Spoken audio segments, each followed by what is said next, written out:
TJ with Tech Made Easy. Welcome to the channel. Welcome to my video series on AAA gaming at 60 frames per second or higher in high and ultra high mode.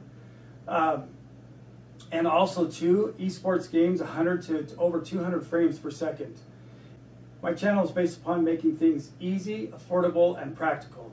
And one of the ways that we're doing this today, we're going to be working with one of my favorite professional workstations, and that's the HP Z420. Now in this particular series, we're not building a computer, we're using an existing computer.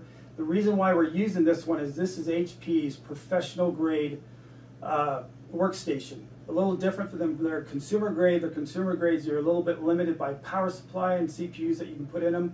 Where these ones here, the advantage of these ones here is that there's a plethora of CPUs of the Xeon workstation CPUs.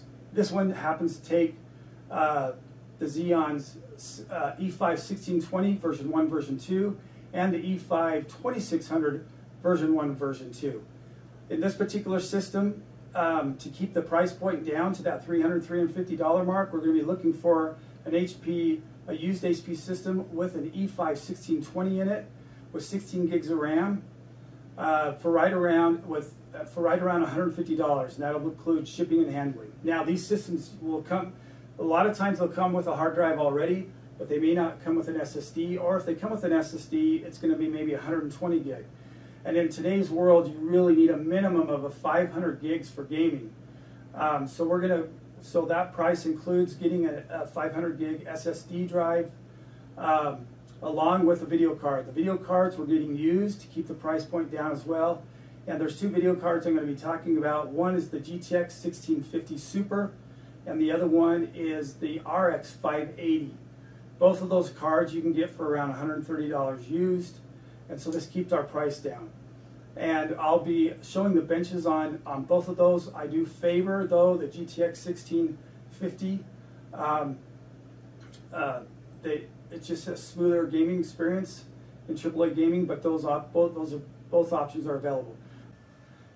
Okay, I'm just going to interrupt for a sec. As you can see, we're using a pre-built system from HP. The reason why we're doing that is because it makes it a lot more affordable to buy this system at $150 than I could buy the components brand new, but it would cost us more, and we're trying to reach a system for around $350. Now, I do have another video coming up where I'm transferring the components from the HP case into a gaming case. So be sure to subscribe and like and hit the bell notification so you catch that video as it comes out. And the gaming case you can use, I'm going to have a couple of different models, but starting at $40 to $60. But again, this gets us in a gaming case. Maybe later on, if you want, spend an extra money, you can transfer the components. Or if you don't mind the look of the HP, you can just keep it that way. It makes it easy. But my kids, on the other hand, they like the look of the gaming cases, and so we're going to be transferring our HP into one of the gaming. So let's go ahead and get back to the video. Now AMD does have their newer 5000 series line, but you're going to be paying more to get the same performance out of the GTX 1650, and that's why we're looking at the RX 580.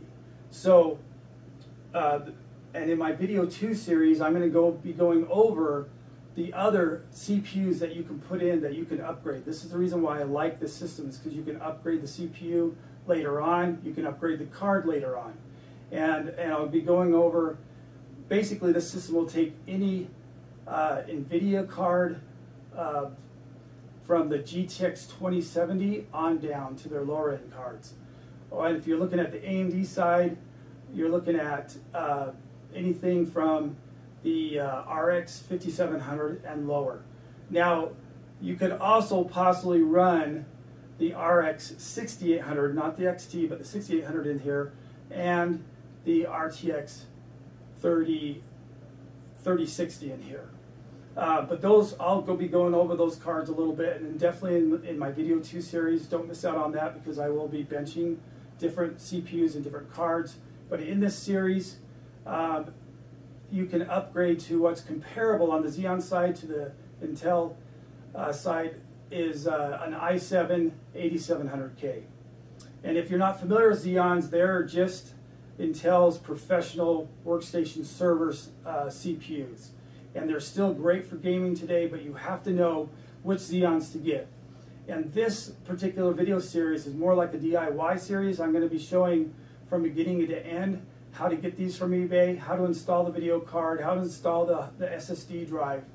And there's a fan we have to add.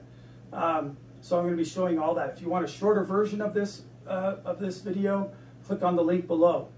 But after this video, you'll be able to pick one of these up, order it, put in the card, put in the SSD drive, and be ready for gaming. So let's go ahead and open up the case. Let's get the card in, the SSD drive in, the fan in, and then we'll hit the benchmarks, and then we'll go ahead and go on eBay and conclude. Okay, let's open up the case.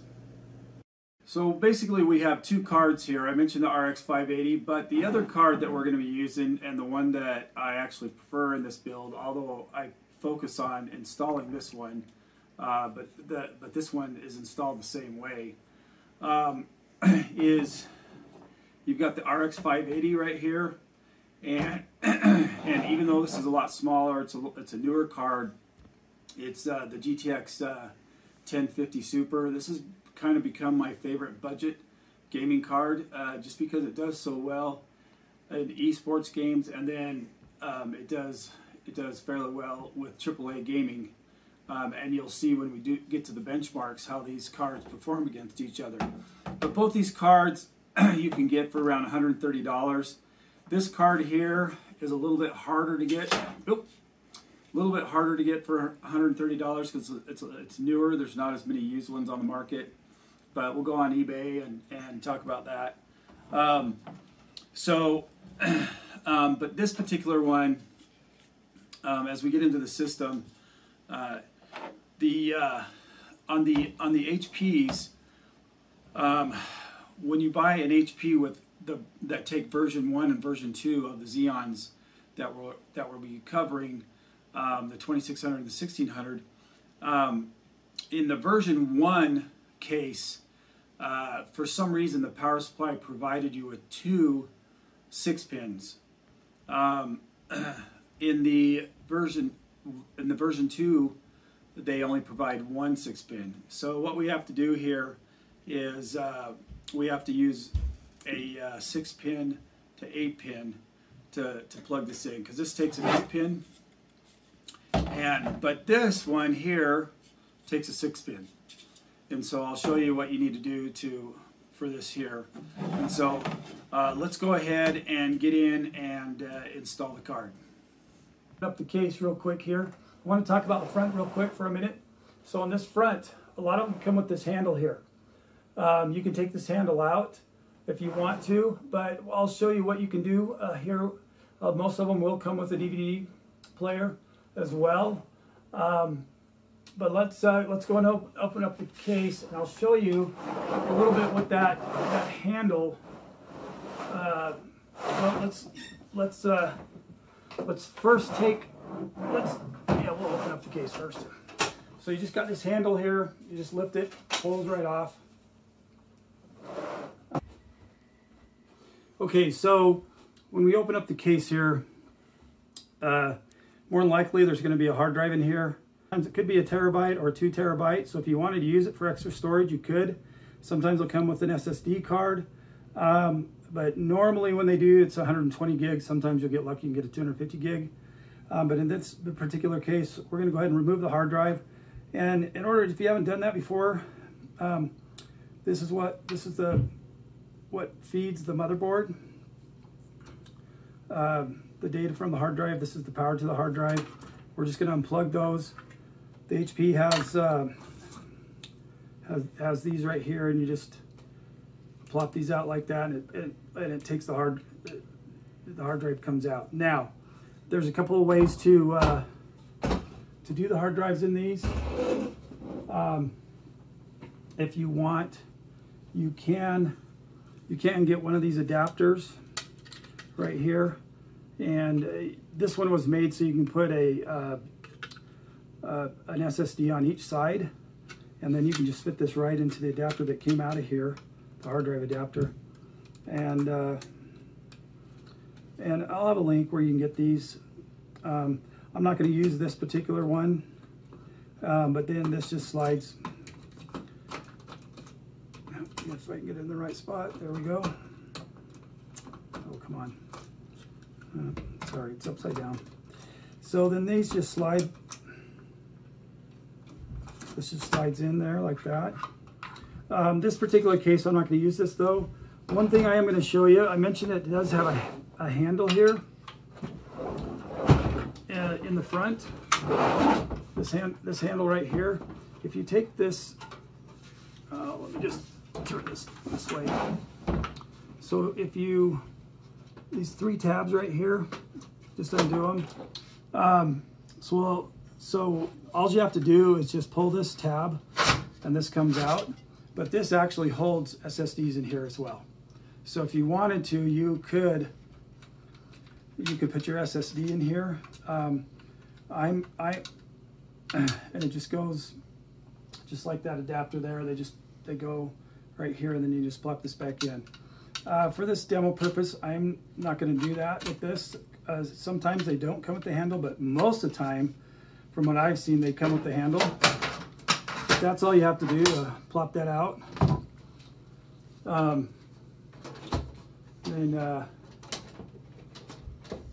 most of the time they come with a CD player as well. A lot of people don't use CD drives anymore. Anyway, oops. Didn't quite get that right. Slide in. Okay, so really quick, let's talk about so all I'm going to do here with this card, as far as SSDs go, they're not like hard drives. Hard drives, you really should have them stable, screwed in or something like that. SSDs, you can put them in different ways. I'm just going to put this one in this way. So I'm going to plug this back in. If you've never done this before, there's a notch there, so you can't plug them in the wrong way. There's a notch on this one. Let me just show you the notch there. There's a notch right here. And so we're just going to plug this in real quick. And in this one, I'm just got 2-sided tape here, and I put that on already. And I'm just gonna put this right here for now. We just need something to hold it. When I've been testing, sometimes I'll even just let them dangle. But anyway, so that's a fast way to install a hard drive. Again, you can order one of these adapters, put it in here, or you can use the adapter up here. Now let's talk about the video card for a minute. When you change the video card out on these, some cases you have to screw them down. These cases are have these clips here. Just click down on them with your thumb. Let me show you right there. You just click down on that with your thumb, and then pull this card out. Now, and then right down here, flip this over. Right down here, you've got to flip this up because it kind of helps lock that in. And then you very carefully just pull that up. Now you may, depending on if there's some of these, in fact, I'll get one. You might have all of these in here, but in order to get the card out, you may have to remove one of these, but they just come right out. So sometimes if these are solid like this one, I'll take them out to help with airflow. Sometimes you can get these and they've got holes in them to help with airflow. So let's get our, okay, once we have that card out, then so what we're going to do here is we're just going to plug this adapter in, and just so you know, it'll still pull the right wattage. The 6 pins are known for 75 watt, 8 pin is 150, but no matter what, it'll still pull the right wattage from here. So what we're going to do is just go ahead and slide this in.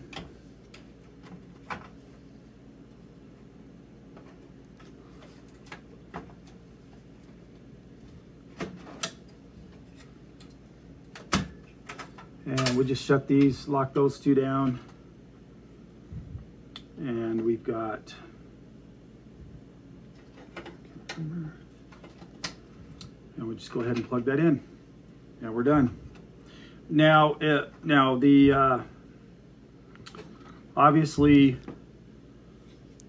this one, we're just gonna, it just takes a 6-pin, so you can just plug that right in. Okay.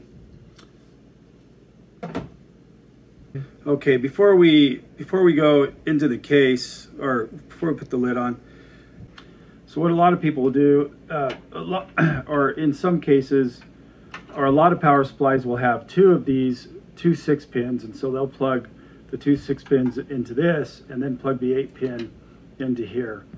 And you can go ahead, like I said, you can get this adapter, because this is rated for 75 watts as well, and then you can plug this into here. But it's really not necessary. This is still going to pull the right amount of wattage that you need for the card.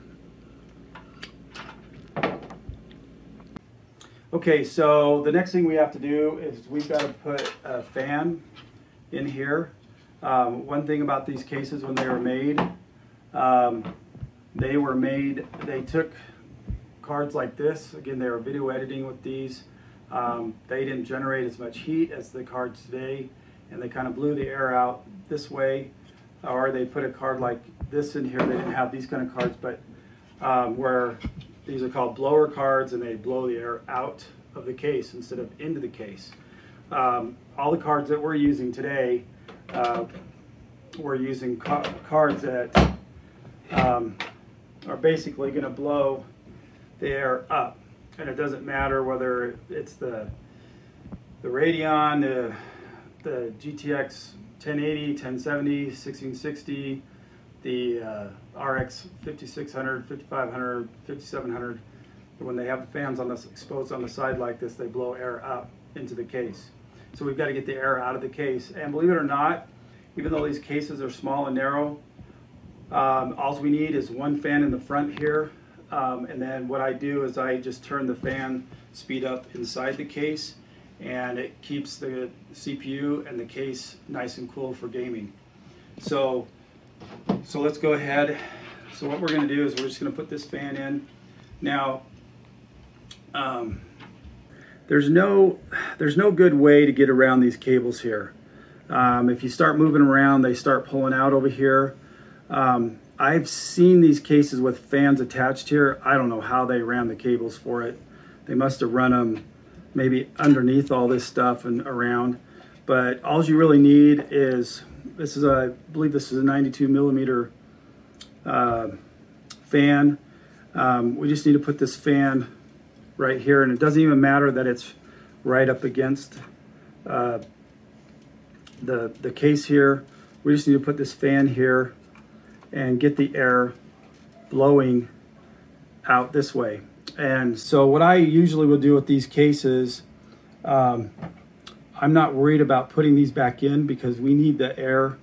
And it does have vents here too as well that the air can escape out of, but I'll leave these off just to get the air out of the case. So what we're going to do here is we're going to put this fan underneath these wires, and you have to be careful. I tried putting 120 millimeter in here, but when you pull on these cables, they come unplugged from the motherboard. So that's why I got this, and because of this groove here, we're gonna put this fan right here, and we want to set it back further from here. So if you get later on, if you upgrade a card and you get a longer card, it'll fit here. You'll have to push these cables out of the way to do that, to put a fan there. Now, I'm not going to be worried about attaching this thing, screwing it in, because there's just not a lot of room to work here.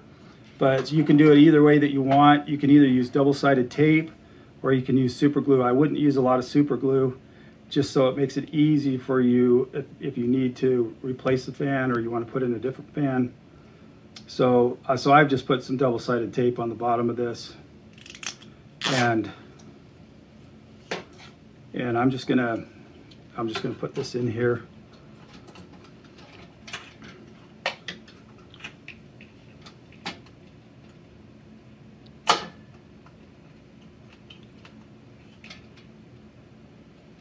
And then it does have a fan header over in here. I'm not going to use it. I could use it, but I'm just choosing not to use it. It shouldn't control the fan, but I just want this fan to have all the power. So I just bought this adapter here, a 3-pin adapter, and that is a 4-pin fan there, but you could still use it. You have to shave off one of these ends here to give it to fit on, but I want this fan to be running at full speed all the time. And this isn't a super loud fan,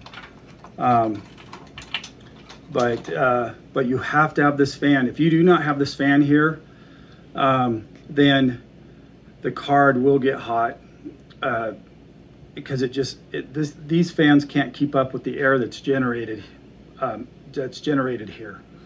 Now, one thing that I thought that I would have to do. Okay, so one thing that you could do too, but you don't have to. I've tried it and it doesn't keep it any cooler. But originally I thought I was going to have to, with these cards, cut holes in here and put that on. And don't get me wrong, this helps a lot, but I found that if you just put this fan here, it's enough to blow that out, and the temperatures are basically the same whether you have these holes in that. The reason why I put these holes here is because the card's right here and it blows the air right out, so it's not blowing in the case. And even if you did something like this, I would still put the fan here, but it's a lot easier than trying to cut this out. I do have a separate video. I'll have it linked down below. If you do want to cut a hole in the case here, you can. And in that video, I'll show you where to get the products here, these vents to put them on. But again, it's not necessary to do that.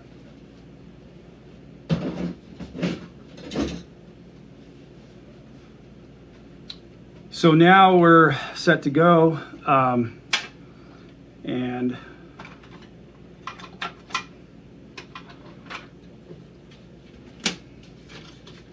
so you'll have to excuse the tape on the side there. This is another one where I cut the hole in and then I decided to tape over it to see how the temperature would be, and they were fine. So this is just a temporary. This is held on by a magnet.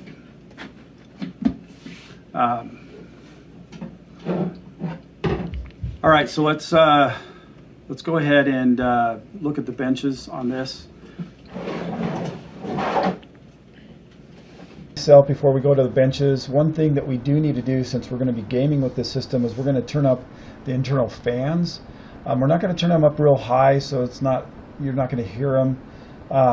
But it just helps keep the system, the CPU and the GPU cooler by turning up the CPU fan and this back fan. And so we're just going to go in the BIOS and do that. And just so you know, depending on the game and the card that you have in here, the CPU might get up to 80 degrees Celsius. It can go a little, but the fans don't kick on. They don't kick into a higher state until it gets over that. So if you increase the fan speed a little bit, it keeps it from reaching that 80 degrees Celsius.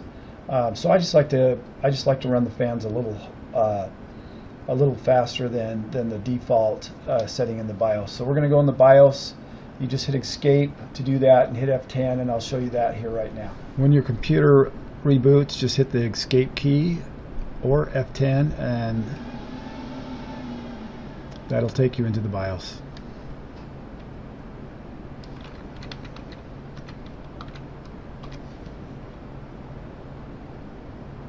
So once you're in the BIOS, then you're going to go over to the power settings, and in here you just use your arrow keys.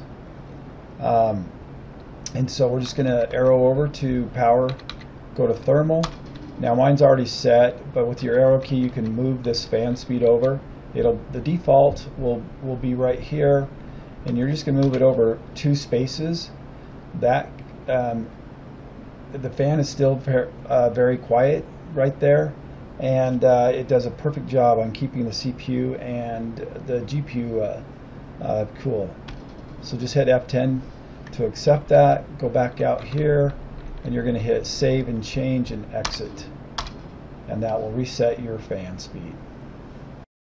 The GTX 1650 Super, as you're going to see in the benchmarks, is a little bit better value. I'm trying to keep these cards around $130. The way you do that is used.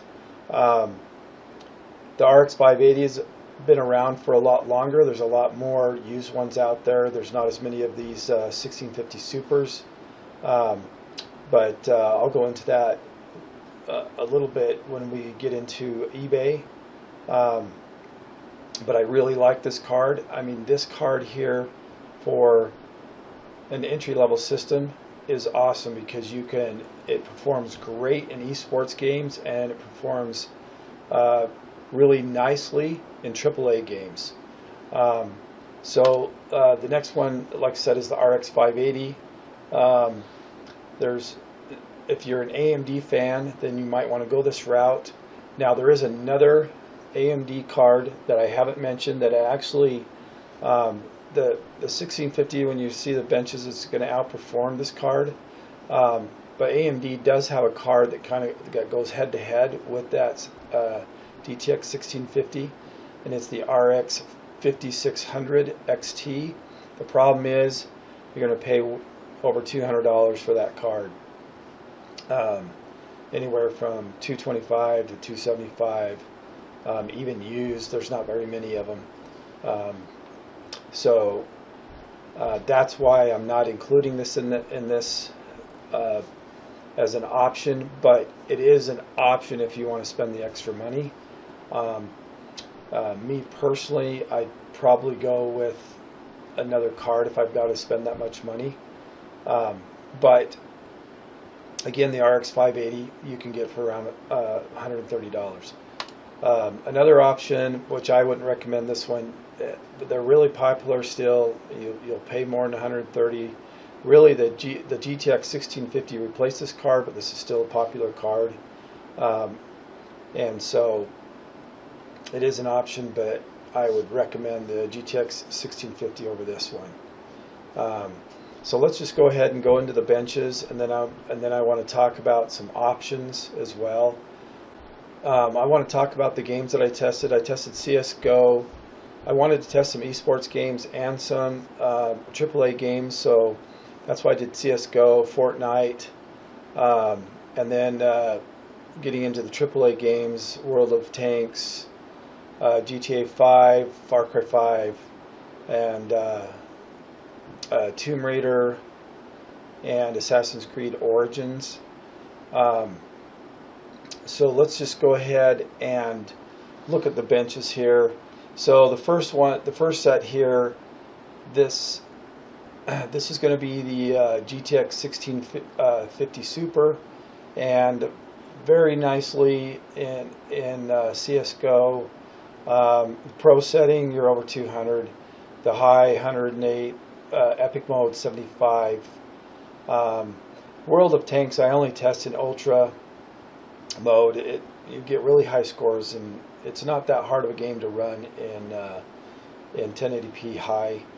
And then GTA 5, obviously 99, and GTA 5 I turn up all the settings except for the distance. I make that 60, and then the high settings are just the default settings that GTA 5 loads with, and then the Ultra is where I turn up all the settings except for the distance at 60. So Far Cry 5. Now, what I did here, the reason why there's 4 options here, is that I want to just show you what kind of performance you get if you overclock these two cards. You do get a frames per second bump on these. Sometimes it's not a lot. Sometimes it might be 2, as you see here, but it might be as much as 5 to 10, just depending on the game.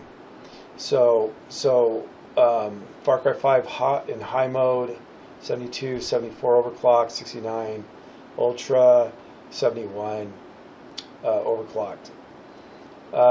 Tomb Raider, Lara Croft's Tomb Raider, You're looking at 71, 78 overclocked, 70 in ultra high mode, and 74 overclocked.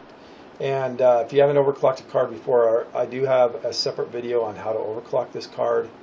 What I was surprised at is how well it performed in Assassin's Creed Origins, still getting 60% in high mode. Origins a harder game than both Far Cry 5 and Lara Croft. And then in Ultra, which I would never run this game in Ultra mode with this kind of a card, and I didn't overclock it just because didn't do the test overclocking, just because I would just go ahead and run Assassin's Creed in high mode. So now if we go over here to the RX 580, you're going to see the numbers are not, they're a little bit lower. You're still in the AAA games, you're still in the 60s, but you'll notice that in Assassin's Creed Origins, like I said, this is where I was impressed with the GTX 16 Super. It got us over 60 frames per second. And overall, I just really like the GTX 16 Super. So now what I want to do is I want to just go into, oh, and by the way, on the RX 580, I also have a quick video on how to overclock it as well. Most of the time I don't overclock, but in these particular cards I do, just because it gives a little bit more better performance, gives you that extra bump. And so the GTX 1650 really runs cool, even overclocked.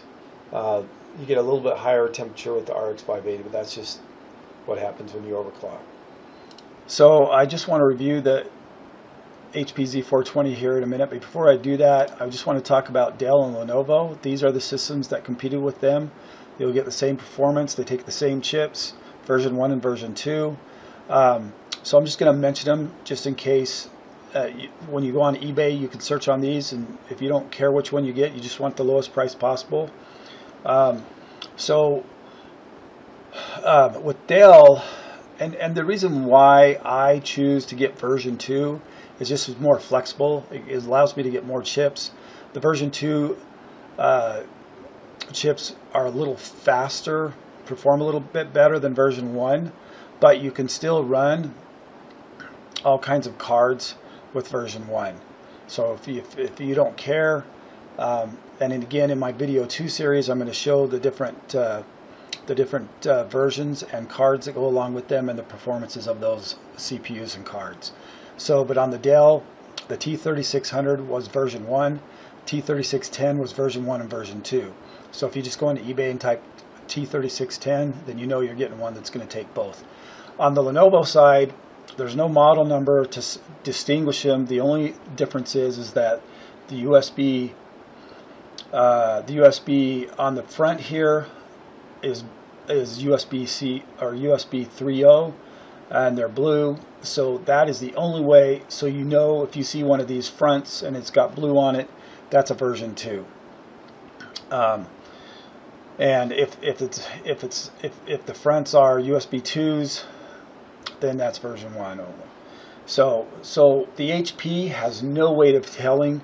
So that's why when you go on eBay, to make sure on these ones, on even Lenovo and these ones, to make sure you're going to type in the Z420 V2, and then that way you know you're getting a system that will take V1 and V2, unless you don't care and you're okay with having version the options for version 1 when it comes to the CPUs.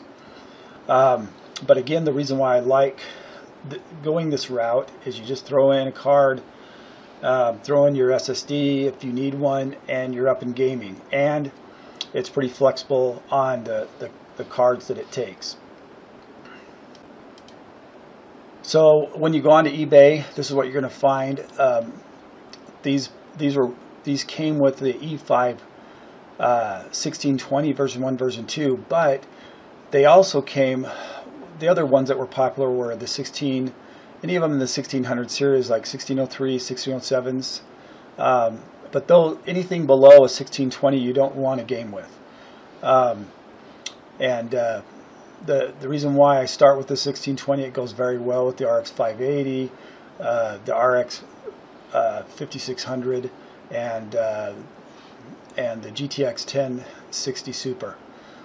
So any of these other CPUs, if you find them in there and you can get them at a good price, it's just a bonus.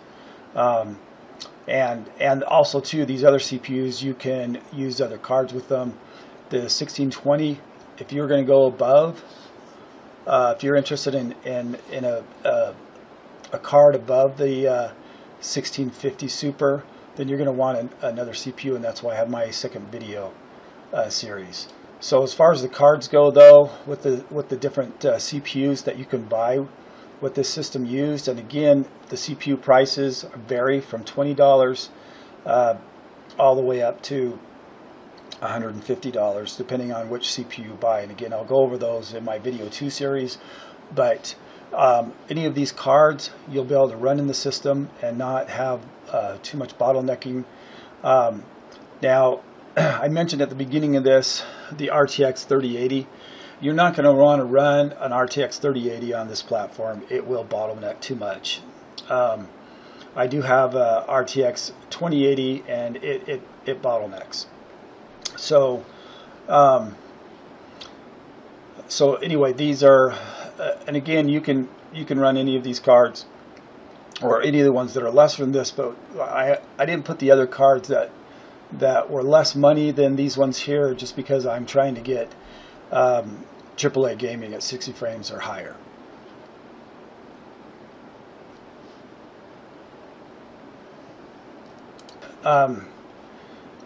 So generally you can get these systems for around $150. That includes shipping, whether you're bidding on them or just buying them at a current price. Now that doesn't mean that they don't go for more. They do. In fact, a lot of people ask an exorbitant amount of money for these, which I don't understand why. But $150, which that includes shipping, that's a decent price for these. And sometimes you might be patient because there may not be any there at the time. Usually there is on the version 1 side. The version 2, sometimes you have to be a little patient. So the ADATA SSD, brand new, Amazon, $47. The graphics card, like I said, we're trying to stick around $130. The fan is $11, and then the fan cable $6. So you're right around $344. Again, this can vary depending on how much you can get a deal for. This could be even closer to $300. I've gotten these systems for less than $150 before. Now, the cable for the RX 580 is $9. I didn't put Windows on there because sometimes it does come with Windows 10, so you may have to buy a Windows 10 key, but they're $15, and I'll have a link below where you can do that. So let's just go ahead and get on eBay and take a look at what's there, and I'll also put a link below for the ADATA SSD and these fan cables and the fan. In here, and if you go ahead and type in HP Z420, like I talked about, there's version 1 and version 2, and one of the only ways to know whether you have version 1 or version 2. Oh, and then also I go over here to Best Match, and I just do pricing lowest first, and this one just happened to come up with with a version 2 here, but a lot of times, unfortunately, you know, like if you were to look at this one here, there's no way to know whether this takes a version 2 chip or not. It might. It's a gamble to buy one. You know, there is a motherboard model, and you could ask the buyer to see what the model number is on the motherboard. Anyway, we'll just look at this one real quick, and you'll notice it does come with the 16 gigs. It's got a 500 gig hard drive or drive on it. They don't say whether it's SSD or not, and it could be, but they do say that it has a 600 watt power supply with the 6-pin, and they actually show that in. Oh, let's go up here. They actually show that in a picture here. They show that it's got 2 6-pins for the video cards. So, and like I talked earlier, you may not find one of these with a 1620 in it, because that's the minimum chip that you want to use for gaming in this system. And again, that's why I have my Video 2 series, is so that you can go ahead and get one, swap out the CPU. So let's go back. I'm just going to look at this one here. As long as this stays pretty close to this would be a fairly good deal here. And let's see here. It does have 32 gigs of RAM on it, the 1 terabyte hard drive, and you could always get the 500. You could always use that hard drive, get an SSD, and then use that one as a extra hard drive for games or other whatever you want to put on it. And again, this one here, you just want to make sure. In fact, let's look inside here. Just going to see what they're showing here. But you just want to make sure that it has the 600 watt power supply. Most of the time they come with a 600 watt power supply, but every once in a while you'll get one with a 400 watt or 420. I can't remember what it is that it comes with. So what I'm going to do here, if you put in a V2, then all of the V2s will show up here. And again, sometimes you have to be patient. If you're looking for something right away, need something right away, and you want to go into a system like this, then you may end up paying a little more. But the V2s tend to go maybe a tad more sometimes. And I'm just looking for something here real quick. So this one here has the 1650 on it. And free shipping. I would make an offer on this. I would try to get it as close to $150 as possible. This is a really good chip here, and you could run this chip with the 1660, the 1070, and more than likely even the 18 or the 1080 Ti with this chip in here. But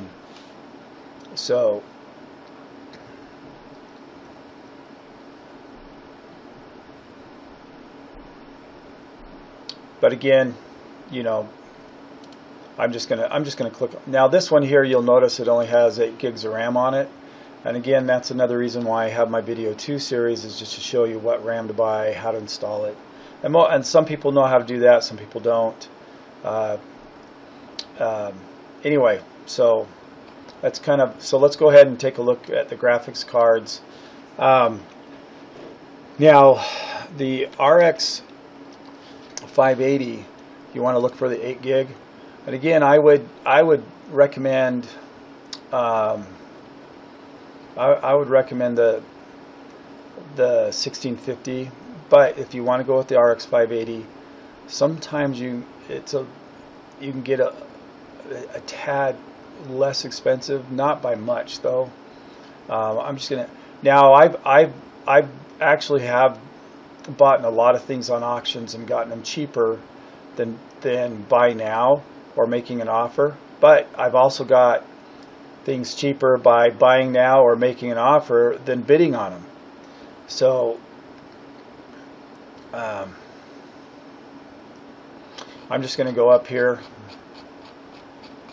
to buy it now, Oops.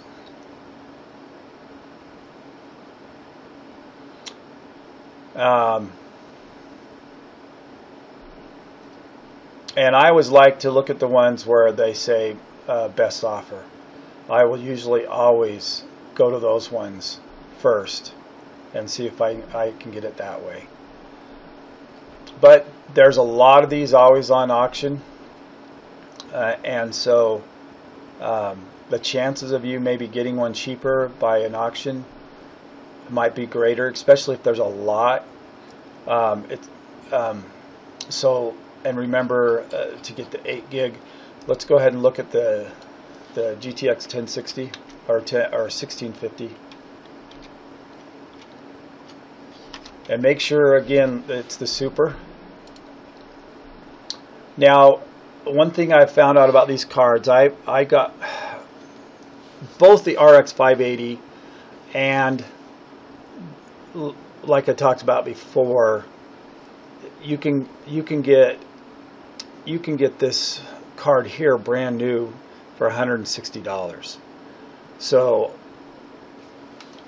same with the RX 580. And so I just don't understand why people are paying so much for this card. I mean, this one here is an open box, but again, I'm always willing to try and save a little bit, and so that's why I bought mine used for $132. But if you want to just buy a brand new one, you know, you're going to be paying $30 more. It'll bump the price up of the total system, but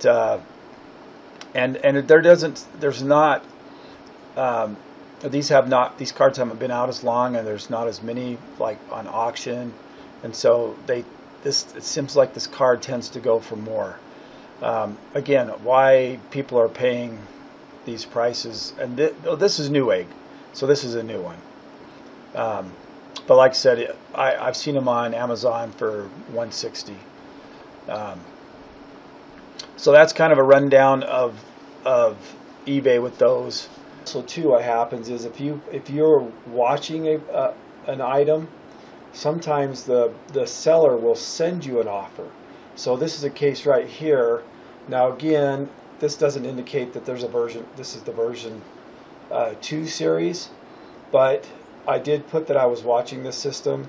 In fact, this was just the other day. Oh, it depends on when you're watching this, but November 13th, 2020.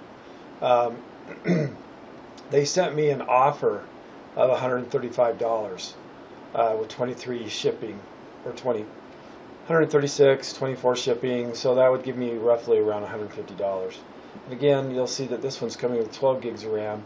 And I don't know if you noticed when we were looking at other stuff, some of those systems came with 8 and 16 and 32 gigs of RAM. So it's just good to keep your eye out, and if you can be patient, you can get a deal. So let's go ahead and wrap this up.